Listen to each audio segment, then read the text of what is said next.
নির্বাচন সহ ৫ দফা দাবিতে ৩ দিনের কর্মসূচি ঘোষণা করল জামায়াতে ইসলামী। দুপুরে মগবাজারে এক সংবাদ সম্মেলনে কর্মসূচি ঘোষণা করেন দলের নায়েবে আমির ডক্টর সৈয়দ আব্দুল্লাহ মোহাম্মদ তাহের।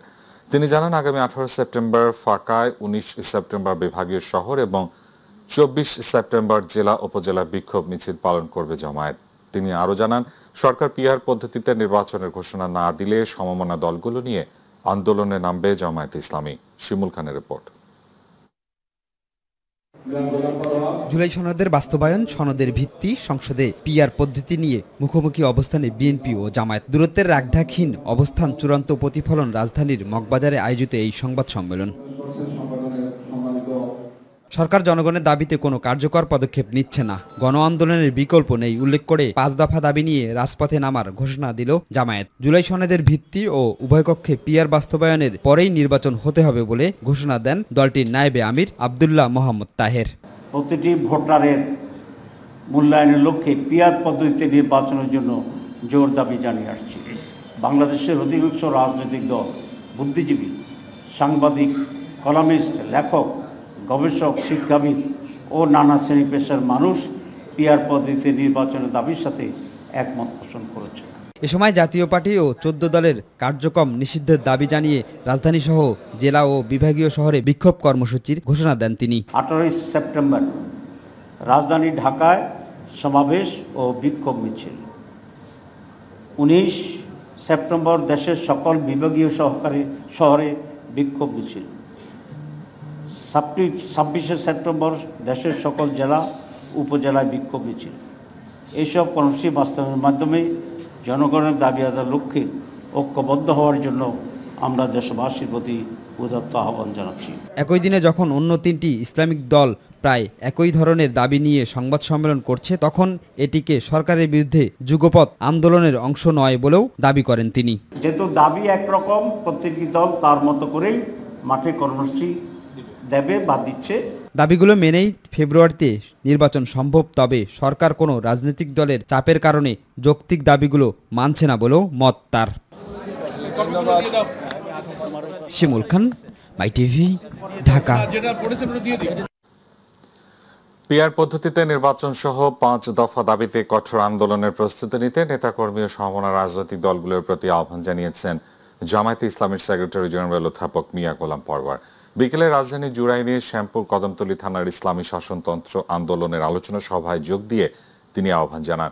মিয়া গোলাম পরওয়ার ছাড়াও ওই সমাবেশে চরমনায় পীর ও ইসলামী আন্দোলন বাংলাদেশের আমির সৈয়দ মোহাম্মদ রেজাউল করিম উপস্থিত ছিলেন। পার্লামেন্টের প্রস্তাবিত আপার হাউস, লোয়ার হাউস দুই জায়গাতে পিআর মানতে হবে। তা না হলে ঐক্যবদ্ধ কমিশনে আমরা যারা পিআরের পক্ষে, জুলাই সনদের পক্ষে বিচারের দাবিতে আজ ঐক্যবদ্ধ হতে যাচ্ছি, ইসলামী দল এবং দেশপ্রেমিক দল এই দাবি আদায় না হওয়া পর্যন্ত আমাদের রাজপথের আন্দোলন অব্যাহত থাকবে। দেশবাসীকে বলবো, আপনারা আন্দোলনের প্রস্তুতি গ্রহণ করুন। আজকে সাংবাদিক সম্মেলনের মাধ্যমে আমরা যারা এই সংস্কার কমিশনের পিআরের দাবিতে, জুলাই সনদের দাবি সহ বিচারের পর দ্রুত ফেব্রুয়ারিতে নির্বাচনের দাবি করেছি, তারা সাংবাদিক সম্মেলন করে আন্দোলনের কর্মসূচি আমরা সবাই ঘোষণা করেছি।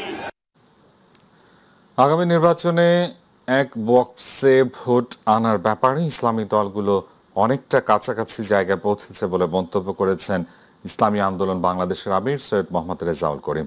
রাজধানী পুরানা পল্টনে দলটির কেন্দ্রীয় কার্যালয়ে আয়োজিত সংবাদ সম্মেলনে এসব কথা বলেন তিনি। এ সময় জুলাই সনদের ভিত্তিতে আগামী জাতীয় সংসদ নির্বাচন সুষ্ঠুর জন্য লেভেল প্লেইং ফিল্ড নিশ্চিত সহ ৫ দফা দাবি বাস্তবায়নে আগামী ১৮ সেপ্টেম্বর ঢাকায়, ১৯ সেপ্টেম্বর বিভাগীয় শহরে এবং ২৬ সেপ্টেম্বর সারা দেশের জেলা ও উপজেলায় বিক্ষোভ মিছিল কর্মসূচি ঘোষণা করেন দলটির আমির রেজাউল করিম। আমরা ইসলামী দলগুলোর ব্যাপারে ৫ই আগস্টের পরে ২৪/২০০০ আমরা বলেছিলাম ইসলামী দলগুলো আমরা একটা বাক্স দেওয়ার ব্যাপারে আমরা এটা ঘোষণা দিয়েছি, আমরা চেষ্টা করছিলাম এবং আলহামদুলিল্লাহ সেটা অনেকটাই কাছাকাছি এরকম একটা পরিবেশ আল্লাহর রহমতে অনেকটা তৈরি হয়েছে।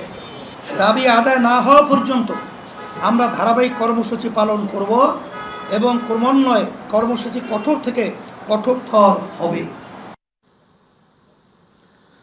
জুলাই সনদের ভিত্তিতে আগামী জাতীয় সংসদ নির্বাচন এবং নির্বাচনে পিআর পদ্ধতি বাস্তবায়ন, আওয়ামী দোসরদের সকল রাজনৈতিক কর্মকাণ্ড নিষিদ্ধ সহ ৬ দফা দাবিতে ৩ দিনের বিক্ষোভ কর্মসূচি ঘোষণা করেছে খেলাফত মজলিস। সোমবার রাজধানী বিজয়নগরে দলটির কেন্দ্রীয় কার্যালয়ে এই কর্মসূচি ঘোষণা করেন দলটির মহাসচিব আব্দুল কাদের। এই সময় তিনি জানান, আগামী 18 সেপ্টেম্বর ঢাকায়, 19 সেপ্টেম্বর দেশের সকল মহানগরীতে এবং 26 সেপ্টেম্বর সারা দেশে বিক্ষোভ মিছিল কর্মসূচি পালন করবে দলটি। জুলাই সনদ ঘোষণার আগে নির্বাচনী রোডম্যাপ ঘোষণা করার সুষ্ঠু নির্বাচন নিয়ে সংশয় প্রকাশ করেন তিনি। আমরা এখন পিআরের উচ্চকে চাচ্ছি এবং পরবর্তী সময় আমরা দাবি করব যে এটা হতে পারে, এটা আমরা আপত্তি করবো। এখন যদি করে ফেলে আমরা না করবো না, কথা হচ্ছে এটা আর কি। এটা করাতে এক্ষুনি যাবে না, কথা বুঝতে পারছেন? এই জন্যে আমরা উচ্চকে পিআর চাই, বেশিরভাগ দল উচ্চকে পিআর চাই। এটা নিয়ে কোনো বিরোধ করার মানে আনফর্চুনেটলি কেউ বিরোধিতা করা, এটা আনফর্চুনেট হয়ে যাবে মনে করি আর কি। এবং উচ্চকে পিআর না হলে উচ্চকর আকারেই প্রয়োজন দাঁড়াচ্ছে না কার্যত। কারণ নিম্নকের আফ্রিকা যদি উচ্চক হয় তাহলে এটা করা দরকারটা কি? কিছু মানুষের 100 মানুষের বাধাবাধা করা, তো এটা করার প্রয়োজন আমি মনে করি নাই। পিআর হলে এটাকে তাৎপর্যপূর্ণ হবে এবং সব দলের কি অংশগ্রহণ থাকবে এর মধ্যে, এই জন্য আমরা চাচ্ছি। জনগণের ম্যান্ডেট না নিয়ে রাজপথে কোনো কর্মসূচি দিলে গণতন্ত্র বাধাগ্রস্ত হবে বলে মন্তব্য করেছেন বিএনপির স্থায়ী কমিটির সদস্য আমির খসরু মাহমুদ চৌধুরী। দুপুরে রাজধানীর দক্ষিণখানে প্রতিবন্ধীদের সুযোগ সুবিধা বিষয়ক এক আলোচনা সভায় যোগদান শেষে তিনি মন্তব্য করেন। আমির খসরু বলেন, গণতন্ত্র ফিরিয়ে আনায় যত দেরি হবে দেশ তত বিপদগ্রস্ত হবে। রাজপথের পর্ব শেষ হয়েছে, জনগণের মালিকানা ফেরানোর সময় এখন। অভ্যুত্থান পরবর্তী সময়ে দ্রুত নির্বাচন না হলে দেশে বিভক্তি ও গৃহযুদ্ধের সংখ্যা থাকে বলেও উল্লেখ করেন তিনি। যে সমস্ত আন্দোলনের পরে, বিপ্লবের পরে যে সমস্ত দেশ যত তাড়াতাড়ি নির্বাচিত সরকারের মাধ্যমে গণতান্ত্রিক প্রক্রিয়ায় ফিরে যেতে পেরেছে, সেই দেশগুলো ভালো করছে। আর যারা বিভক্তির মাধ্যমে বিলম্বিত করেছে, সেই দেশগুলোতে আপনি দেখবেন সিভিল ওয়ার চলছে, সেখানে সমাজে বিভক্তি চলছে এবং অর্থনৈতিকভাবে পঙ্গু হয়ে গেছে। গণতন্ত্র তো দূরের কথা, একটা কি বলে ফেইল্ড স্টেটে পরিণত হয়েছে। বিএনপির সিনিয়র যুগ্ম মহাসচিব রুহুল কবির রিজভী বলেছেন, একটি ইসলামী দল পিআর এর জন্য তুমুল আন্দোলন করার কথা বলেছে। এটা সুপরিকল্পিত মাস্টার প্ল্যান, যা কারোর জন্য কল্যাণ বয়ে আনবে না। বিকালে রাজধানীর নতুন বাজার এলাকায় অবস্থিত জামিয়া মাদানিয়া বাড়িধারা কওমি মাদ্রাসায় আয়োজিত এক অনুষ্ঠানে তিনি সব কথা বলেন। তিনি বলেন, পরাজিত শক্তি প্রত্যাবর্তন করলে সবার জন্যই ধ্বংসাত্মক পরিণতি বয়ে আনবে। অনুষ্ঠানে বিএনপির ভারপ্রাপ্ত চেয়ারম্যান তারেক রহমানের নির্দেশে আমরা বিএনপি পরিবারের পক্ষে থেকে ক্যান্সার আক্রান্ত হেফাজতে ইসলামের নেতা মাওলানা এনামুল হাসান ফারুকীকে আর্থিক সহায়তা দেওয়া হয়। আমরা পরিস্থিতিগুলো দেখছি, যে দৃষ্টান্তগুলো দেখছি, যা ঘটছে, এই ঘটাটা এইভাবে চললে পরে মানুষের মন তো যখন বিগড়ে যায় তখন আর কিছু করার থাকে না, অনেক কিছুই খারাপ কিছু চলে আসতে পারে। সেটা না করে বলেন, আসুন, হ্যাঁ, যে যার রাজনৈতিক মতামত প্রকাশ করবে, এটাই তো গণতন্ত্র। এর জন্যই তো সব দল মিলে আমরা লড়াই করেছি। কিন্তু আরেকজনকে ফাঁদের মধ্যে ফেলে আমি রাজনৈতিক গেইন নিব, এইটা করতে গেলে পরে অন্যের জন্য ফাঁদ পাততে গেলে নিজে সে ফাঁদের মধ্যে পড়তে হয়, এটাও মাথার মধ্যে মনে রাখতে হবে। আওয়ামী লীগের প্রেতাত্মারা ফেব্রুয়ারির নির্বাচন বানচালে ষড়যন্ত্র করছে বলে অভিযোগ করেছেন বিএনপি চেয়ারপারসনের উপদেষ্টা জয়নুল আবদিন ফারুক। সকালে জাতীয় প্রেস ক্লাবের সামনে এক প্রতিবাদ সমাবেশে দেয়া বক্তব্যে তিনি এমন অভিযোগ করেন। বিএনপির নেতার মতে, শেখ হাসিনা বিগত 16 বছরের দেশের ইতিহাস বিকৃত করে দেশ বিরোধী অনেক চুক্তি করেছে। বাংলাদেশকে অস্থিতিশীল করতে শেখ হাসিনা ভারতে বসে ষড়যন্ত্র করছে বলেও অভিযোগ করেন তিনি। এ সময় বিএনপি চেয়ারপারসনের আরেক উপদেষ্টা হারুনুর রশিদ বলেছেন, নির্বাচন নিয়ে কোনো ষড়যন্ত্র বরদাস্ত করবে না বিএনপি। আমাদের নেতা, আমাদের নেত্রী খালেদা জিয়া, তারেক রহমানের দুঃসাহসিক সাহস আমাদেরকে রাস্তায় রেখেছে। আমরা আল্লাহ ছাড়া কারো কাছে মাথা নত না করে এই রাজপথে এই মানুষের পক্ষে 16টি বছর কাজ করেছি। প্রিয় ভাইরা, ভারত বাংলাদেশকে কখনোই একটি স্বাধীন সার্বভৌম রাষ্ট্র হিসাবে, বাংলাদেশের গণতন্ত্র, বাংলাদেশের অর্থনীতি, বাংলাদেশের রাষ্ট্রনীতিকে সঠিকভাবে তারা গড়ে তুলতে দেয় নাই। ফরিদপুরে ভাঙায় আসন পুনর্বিন্যাসের প্রতিবাদে আন্দোলনের দ্বিতীয় দিনে পরিস্থিতি উত্তপ্ত হয়ে উঠেছে। ঢাকা বরিশাল মহাসড়কের ভাঙা বাস স্ট্যান্ড এলাকায় টায়ারে আগুন জ্বালিয়ে সড়ক অবরোধ করে আন্দোলনকারীরা। পরে তারা ভাঙা থানায় হামলা চালিয়ে গাড়ি ভাঙচুর করে। এরপর উপজেলা পরিষদ ও উপজেলা নির্বাচন অফিসে হামলা এবং অগ্নিসংযোগ চালায়। পুরো এলাকায় আতঙ্ক ও উত্তেজনা বিরাজ করছে। প্রতিনিধি শফিকুল ইসলাম জনির তথ্যচিত্রে শামস তাবরিজ উচ্ছ্বাসের রিপোর্ট। ফরিদপুরে সংসদীয় আসন পুনর্বিন্যাসের প্রতিবাদে ও পুরনো সীমানা বহালের দাবিতে মহাসড়ক ও রেলপথ অবরোধ কর্মসূচির দ্বিতীয় দিনে আন্দোলনরতদের সাথে ব্যাপক সংঘর্ষ হয়েছে পুলিশের। বেলা 11টার দিকে ভাঙায় ঢাকা খুলনা ও ফরিদপুর বরিশাল মহাসড়কের অন্তত 6টি পয়েন্ট অবরোধ করে বিক্ষোভ শুরু করলে পরিস্থিতির অবনতি ঘটে। এ সময় মহাসড়কের বিভিন্ন স্থানে আগুন জ্বালিয়ে দুপাশেই চলাচল বন্ধ করে দেন তারা। এতে বন্ধ হয়ে যায় ভাঙা হয়ে ঢাকার সাথে 21টি জেলার যান চলাচল। ভোগান্তিতে পড়েন এই রুটের যাত্রী ও চালকেরা। আটকা পড়ে পণ্যবাহী যানবাহনও। পরে পুলিশ পরিস্থিতি নিয়ন্ত্রণের চেষ্টা করলে বিক্ষুব্ধরা ভাঙা থানা, উপজেলা পরিষদ, নির্বাহী অফিস সহ বিভিন্ন স্থাপনায় ভাঙচুর চালায় এবং আগুন দেন। স্থানীয়রা জানায় সংঘর্ষে কয়েকজন গুলিবিদ্ধ হয়। যদিও পরিস্থিতি নিয়ন্ত্রণের চেষ্টা করে যাচ্ছে আইনশৃঙ্খলা বাহিনী। গত 4 সেপ্টেম্বর গেজেটের মাধ্যমে 300 আসনের সীমানা নির্ধারণের চূড়ান্ত তালিকা প্রকাশ করে নির্বাচন কমিশন। এতে ভাঙা উপজেলার আলগী ও হামিরুদি ইউনিয়নকে ফরিদপুর 4 আসন থেকে কেটে ফরিদপুর 2 আসনে যুক্ত করা হয়। এরপর থেকেই ভাঙায় বিভিন্ন কর্মসূচি পালন করছে স্থানীয় বাসিন্দারা। গতকাল থেকে 3 দিনের সকাল সন্ধ্যা সড়ক ও রেলপথ অবরোধ কর্মসূচি শুরু করে স্থানীয় জনতারা। আজ দ্বিতীয় দিনে এই কর্মসূচি সংঘর্ষে রূপ নেয়। বিকেল 3টার পর থেকে ধীরে ধীরে পরিস্থিতি কিছুটা স্বাভাবিক হয়। যদিও পরিস্থিতি নিয়ন্ত্রণে রাখতে মোতায়েন রয়েছে আইনশৃঙ্খলা বাহিনীর অন্তত 1200 সদস্য। শামস তাবরিজ উচ্ছ্বাস, মাই টিভি নিউজ ডেস্ক। দর্শক, এই মুহূর্তে ফরিদপুরে ভাঙা থেকে সার্বিক পরিস্থিতির খবর জানাতে যুক্ত হচ্ছেন প্রতিনিধি শফিকুল ইসলাম জনি। জনি, ভাঙায় এই মুহূর্তে কেমন পরিস্থিতি দেখছেন?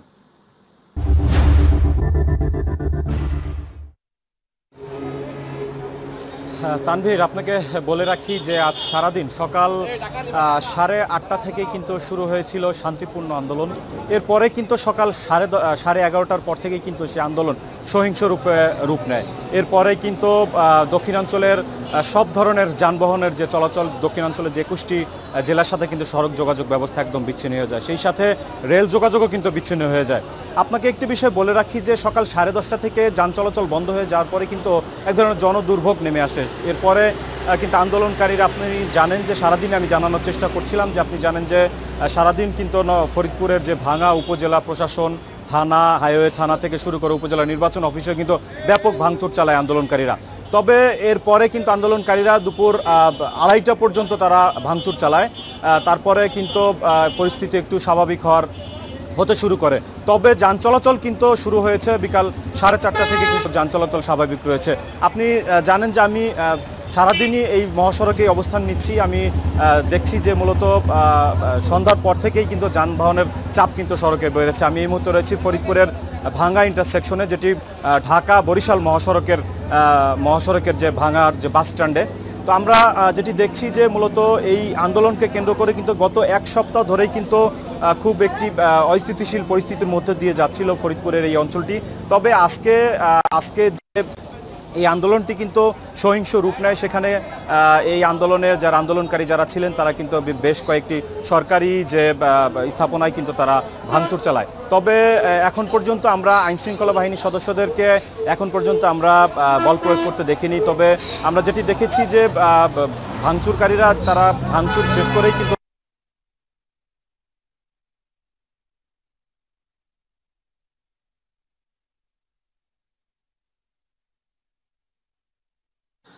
জনি, আপনাকে ধন্যবাদ। প্রিয় দর্শক, ফরিদপুরের ভাঙা থেকে সেখানকার সবশেষ পরিস্থিতি জানাচ্ছিলেন আমাদের সহকর্মী শফিকুল ইসলাম জনি।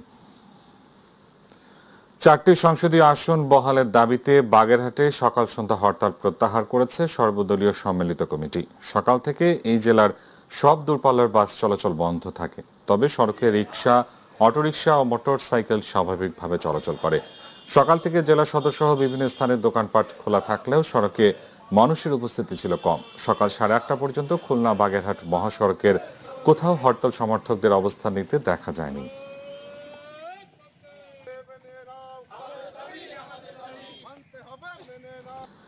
আরও 2 জন সাক্ষীর জবানবন্দির পর শেষ হবে আন্তর্জাতিক অপরাধ ট্রাইব্যুনালে শেখ হাসিনা সহ 3 আসামির বিরুদ্ধে মানবতা বিরোধী অপরাধের মামলার সাক্ষ্য গ্রহণ। চিফ প্রসিকিউটর তাজুল ইসলাম জানান, মামলার প্রমাণে যথেষ্ট শক্তিশালী অকাট্য সাক্ষ্য প্রমাণ আদালতে উপস্থাপন করা হয়েছে। সোমবার এই মামলার 46তম সাক্ষী হিসেবে সাক্ষ্য দিয়েছেন জ্যেষ্ঠ সাংবাদিক মাহমুদুর রহমান। সাক্ষ্য গ্রহণ চলবে মঙ্গলবারও। এসএম আরিফের রিপোর্ট।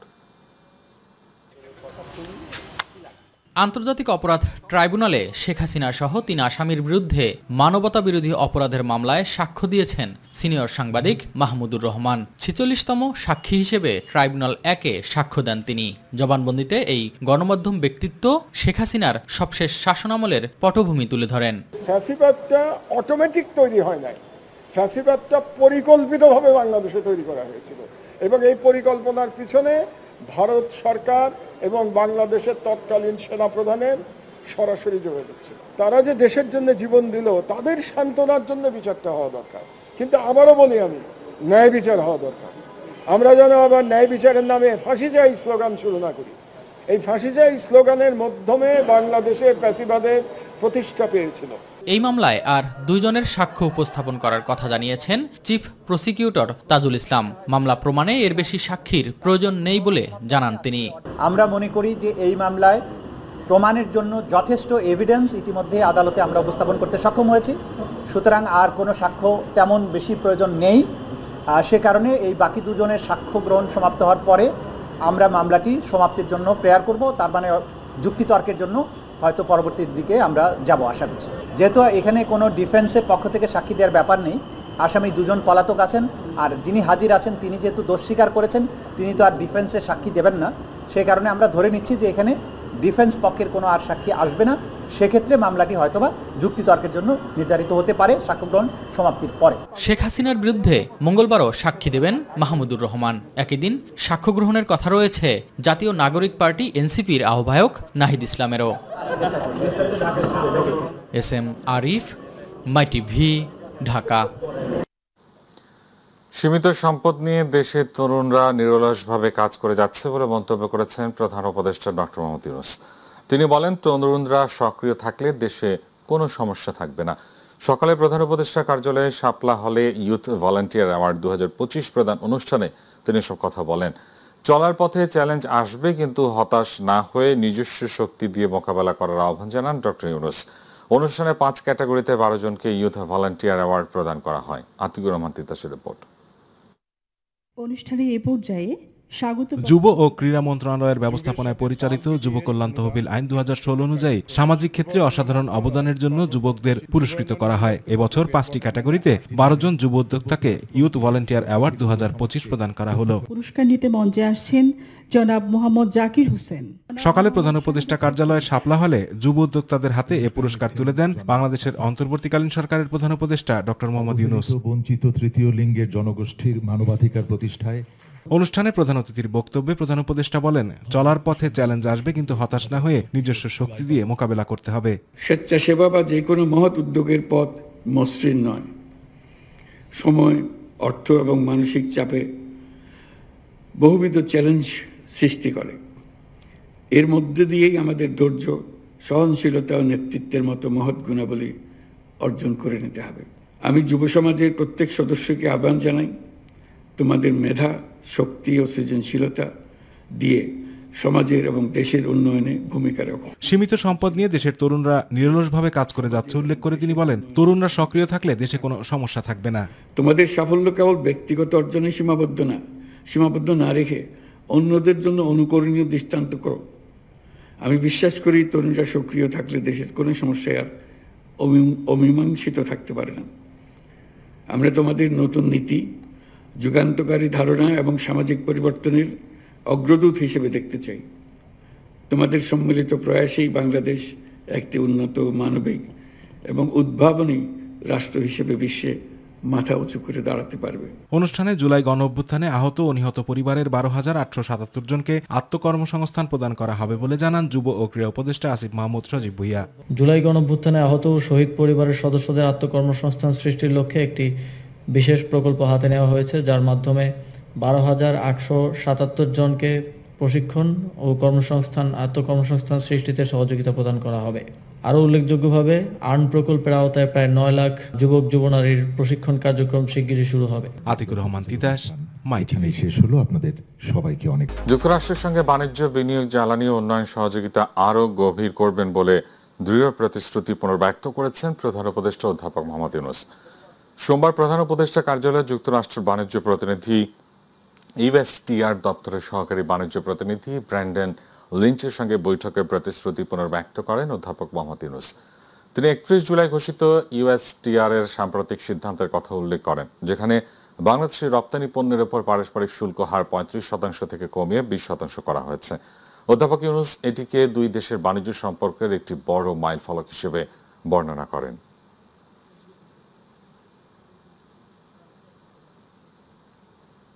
শুরুতেই ছাত্র সংসদ নির্বাচনের খবর।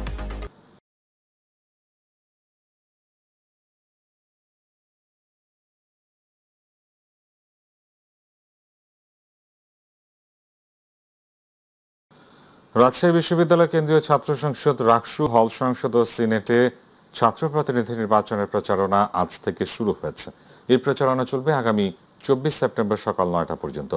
নির্বাচনী প্রচারণায় অংশগ্রহণকারী প্রার্থীদের কঠোরভাবে মানতে হবে নির্বাচনী আচরণবিধি। নির্বাচনী আচরণবিধি অনুযায়ী প্রার্থী তালিকা চূড়ান্ত হওয়ার দিন থেকে ভোট গ্রহণের 24 ঘন্টা আগ পর্যন্ত প্রতিদিন সকাল 10টা থেকে রাত 10টা পর্যন্ত প্রচারণা চালানো যাবে।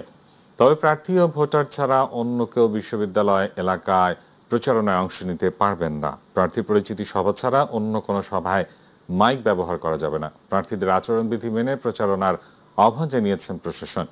রাকসুতে 248 জন এবং সিনেটে 58 জন প্রার্থী প্রতিদ্বন্দ্বিতা করছেন। দ্বিতীয় দিনের মতো চট্টগ্রাম বিশ্ববিদ্যালয় কেন্দ্রীয় ছাত্র সংসদ চাকসু নির্বাচনের মনোনয়নপত্র বিতরণ করা হয়েছে। সকালে চাকসু ভবনে মনোনয়নপত্র বিতরণ করছেন নির্বাচন পরিচালনা কমিটি।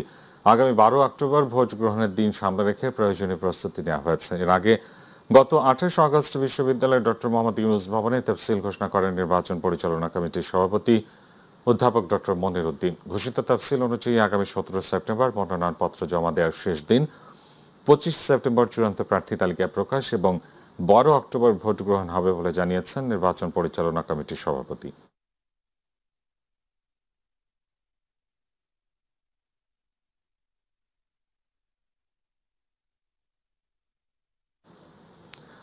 হবিগঞ্জের রশিদপুর গ্যাস ফিল্ডের 3 নম্বর কূপ থেকে গ্যাস উত্তোলন শুরু হয়েছে। আজ থেকে জাতীয় সঞ্চালন লাইনে দৈনিক 80 লাখ ঘনফুট গ্যাস যুক্ত হবে। আগামী 10 বছর এই কূপ থেকে গ্যাস সরবরাহ করা সম্ভব হবে বলে জানিয়েছে কর্তৃপক্ষ। রশিদপুরের 3 নম্বর কূপ থেকে চূড়ান্ত উৎপাদনে যাওয়ার আগে গত রোববার দিনভর গুণগত মান ও নিরাপত্তা পরীক্ষা করা হয়। গ্যাসের তাপমাত্রা, চাপ, হাইড্রোকার্বনের মান, ডিহাইড্রেশন, কম্প্রেসার ও মিটারিং সিস্টেমের কার্যকারিতা নিশ্চিতের পর রাতে উৎপাদন প্রক্রিয়ায় সফলতা আসে। সিলেট শোফিল্ডের অধীনস্থ এই কূপটিতে গত 2 মাস আগে ওয়ার্ক ওভারের কাজ শুরু করে রাষ্ট্রীয় তেল গ্যাস অনুসন্ধান উৎপাদনকারী প্রতিষ্ঠান বাপেক্স। 73 কোটি টাকা ব্যয় শেষ হয় এই কাজ। বাপেক্স কর্মকর্তা জানান, ভবিষ্যতেও দেশের প্রয়োজনে গ্যাস উৎপাদনে এ ধরনের কার্যক্রম চলমান থাকবে।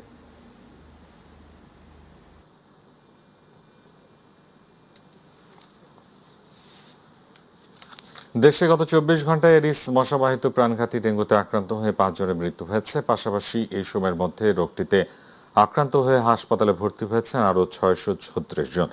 সোমবার স্বাস্থ্য অধিদপ্তরের প্রতিবেদনে তথ্য জানানো হয়। এতে বলা হয়, মারা যাওয়া 5 জনের মধ্যে বরিশাল বিভাগের 2 জন, ঢাকা উত্তর সিটি কর্পোরেশনের 2 জন আর ঢাকা দক্ষিণ সিটি কর্পোরেশনে 1 জনের মৃত্যু হয়েছে। এ নিয়ে চলতি বছর ডেঙ্গুতে মোট মৃতের সংখ্যা দাঁড়ালো 155।